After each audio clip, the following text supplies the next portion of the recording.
Gagawin niya lahat para magustuhan mo siya. Bananduloy ko lang di masasaktan. Ganong klase siyang lalaki. Ano sinabi mo kay Marge, ha? Your flavor of the month. You know what this is about? It's that woman, right? Si Miss Castillo? Nag-aaway kayo dahil sa iisang babae? Para walang gulo, ako na lang iiwas sa inyong dalawa. Kahit sino sa kanilang piliin, solusyon yan sa problema mo.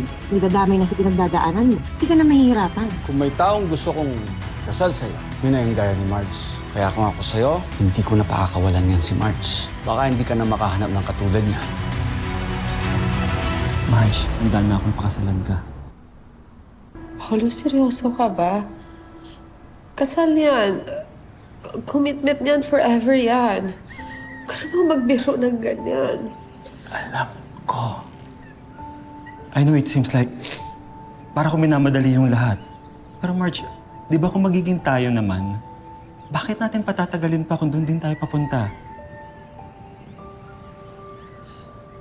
If you just let me, I will take care of you. I will protect you.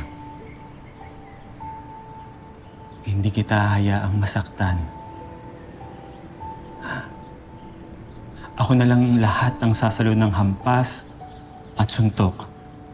O kung ano mang darating sa'yo. Para hindi ka na masaktan. I promise you, I will make you feel safe all the time.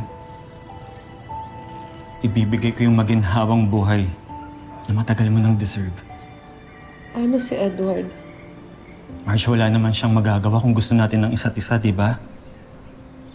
Makaka-move on din siya. Marge, all this time, ikaw ang nag-aalaga, ikaw ang umuintindi sa iba. This time, hayaan mong ako yung gumawa nun para sa'yo. Hayaan mong intindihin kita. Hayaan mong alagaan kita. Please. Please say yes. Just please say yes. Will you be my wife?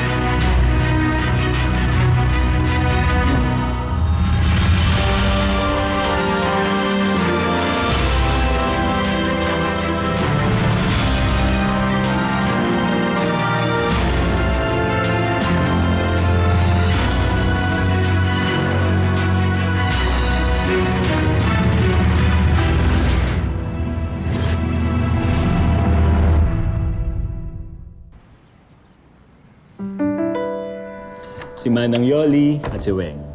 Hello. Yung si Oscar. Ma'am, ang ganda-ganda niyo po, ma'am. My gosh. Kaya naman pala na-inlove sa kanya yung dalawang sir natin. Ano yun? Ma'am, ang sabi ni Weng, mukha na ko yung artista. Kaya ang swerte ni Sir Paolo sa inyo. Opo. Tama po yun. Thank you, Weng. Ganda ng bahay mo, Pao. Parang nasa house tour listing natin sa Alapang, ah. Well, this house has been in the family for decades. Siyempre marami na rin na-renovate. Dad likes to update the style constantly. Di ka puntahan natin doon si Ma'am tsaka si Dad. Excuse us. Mukhang bagong buhay na si Sir Paolo, ha?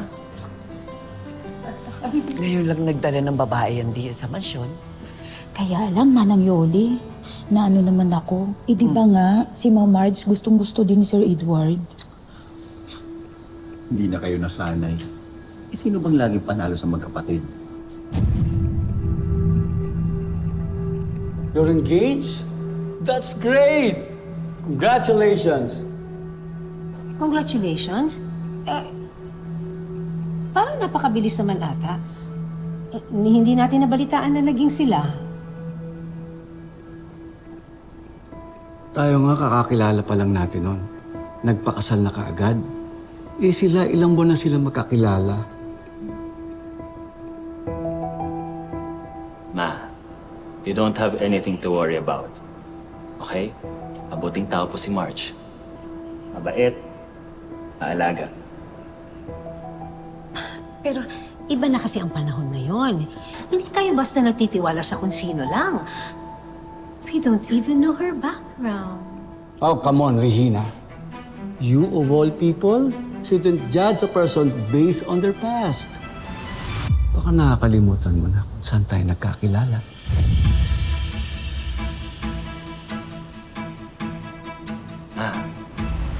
Don't worry. Na-meet ko na po ang family ni Marge. Well, hindi perfect yung background niya, pero I've known her enough para po makasiguro na I'm making the right choices. That's okay, son. That's okay. Nagsabi ka na ba sa kapatid mo? Sana naman iniisip niyo yung nararamdaman ni Edward, no? Hindi na bata si Edward para magmukmok. He should man up and just deal with it.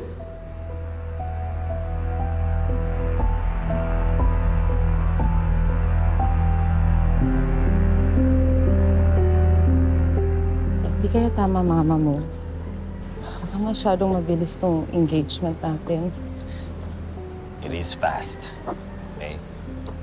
Pero, huwag kang mag-alala. Akong bahala. I mean, look at my parents. In 10 days, engaged na sila. Tapos hanggang ngayon, magkasama pa rin sila. Pero parang hindi boto sa atin ng mami mo. Huwag mo nang pansinin yung sinabi niya. Ha? Actually, alam ko naman kasi na si Edward talaga yung paborito niya. Kaya hindi na rin ako nagulat sa reaction niya. She's just concerned for my brother. But, huwag mo nang isipin, ha? Pag nakita niya na seryoso tayo sa isa't isa, ibibigay niya rin sa atin ang blessing niya. Okay?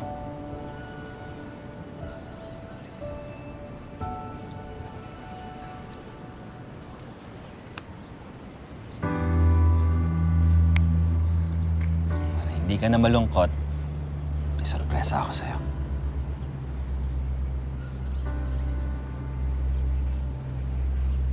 Ang ganda. Binili ko talaga yung pinakamagandang engagement ring to let everyone know na hindi ka na available.